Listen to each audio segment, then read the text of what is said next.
Radio France Internationale. Bienvenue à tous. Il est 16h en temps universel, 18h à Paris. Le journal en français facile. Adrien Delgrange. Mercredi 17 avril, l'actualité nous emmène dans un instant au Proche-Orient, au Liban précisément. Les habitants de Beyrouth, la capitale, s'inquiètent. Les frappes israéliennes sur le territoire libanais sont de plus en plus nombreuses. L'Ukraine est également à la une, au moins 15 morts aujourd'hui, victimes de tirs russes. Reportage dans ce journal au Japon, au sujet de la prochaine exposition universelle à Osaka. Événement qui, vous l'entendrez, ne fait pas l'unanimité. Et puis enfin, les JO de Paris. Nous sommes désormais à 100 jours du début des compétitions. Reportage à Beyrouth pour commencer ce journal. Capitale du Liban, environ 360 000 habitants y vivent. Beyrouth, située à une centaine de kilomètres de la frontière avec Israël. Au sud du Liban, des affrontements quotidiens ont lieu tous les jours entre le Hezbollah, le puissant parti chiite soutenu par l'Iran, et l'armée israélienne soutenue, elle, par les États-Unis. Dernier affrontement en date, aujourd'hui, le Hezbollah a tiré ces dernières heures des missiles en direction du territoire israélien. Ces missiles auraient blessé 14 soldats israéliens. À l'inverse, ces derniers temps, les frappes israéliennes se font de plus en plus nombreuses et de plus en plus en profondeur dans le territoire libanais. À Beyrouth, les habitants s'inquiètent. Reportage de notre correspondante Sophie Guignon.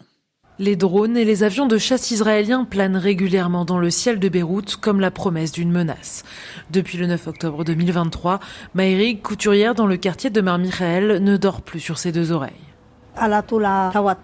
Je suis tout le temps stressée, la nuit je ne dors pas bien, je n'arrive pas à me détendre.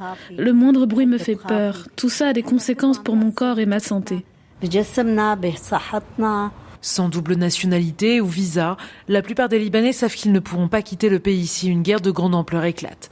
Pragmatique, Joe Daou, coiffeur, sait où il ira se réfugier. Il y a des régions qui sont sûres au Liban. Si on a peur des bombardements, on pourra y aller. Tout le Liban ne sera pas touché.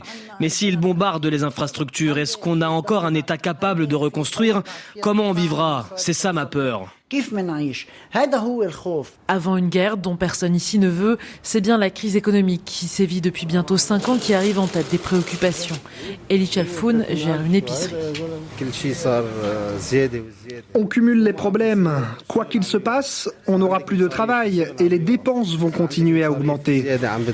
Alors que plus de 80% de la population vit dans la pauvreté à cause de l'effondrement économique, le Liban pourrait ne pas se relever d'un nouveau conflit. Sophie Guignon, Beyrouth, RFI. La guerre à Gaza, le Premier ministre israélien dit aujourd'hui qu'il n'y a pas de famine dans la bande de Gaza, il n'y a pas de manque d'aliments. Benjamin Netanyahou affirme même qu'Israël fait tout son possible sur la question humanitaire.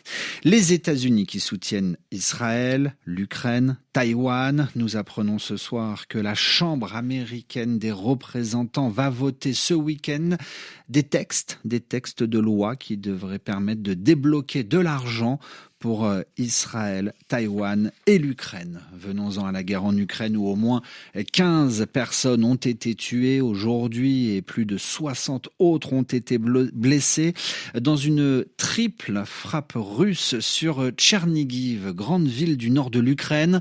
Le président ukrainien Volodymyr Zelensky souligne à l'instant que son pays n'a pas assez de défense aérienne pour empêcher ce genre d'attaque, sans doute la plus meurtrière contre cette ville historique située à une 60aine de kilomètres de la frontière avec la Biélorussie.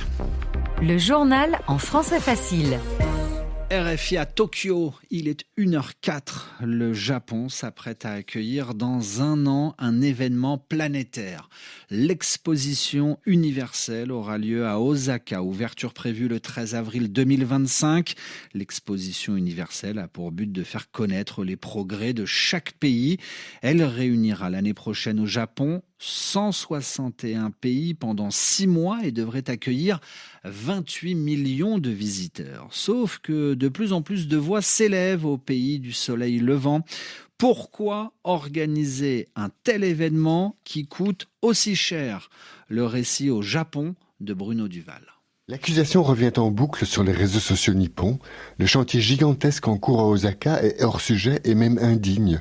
Car plus de 70 000 habitations sont à reconstruire dans le Noto-Hanto, cette péninsule de la côte ouest qui, en janvier, a été dévastée par 1 millier de séismes.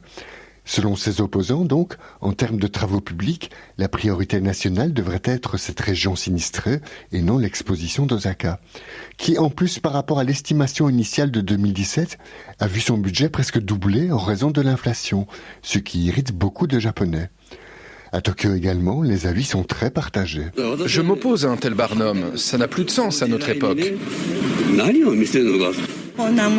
Tous les Japonais devraient se serrer les coudes au profit de ce si beau projet. L'image internationale de notre pays est en jeu. Jeter autant d'argent par les fenêtres, nous les petits contribuables, on n'en peut plus. Seuls 27% des sondés souhaitent la tenue comme prévu d'Osaka 2025.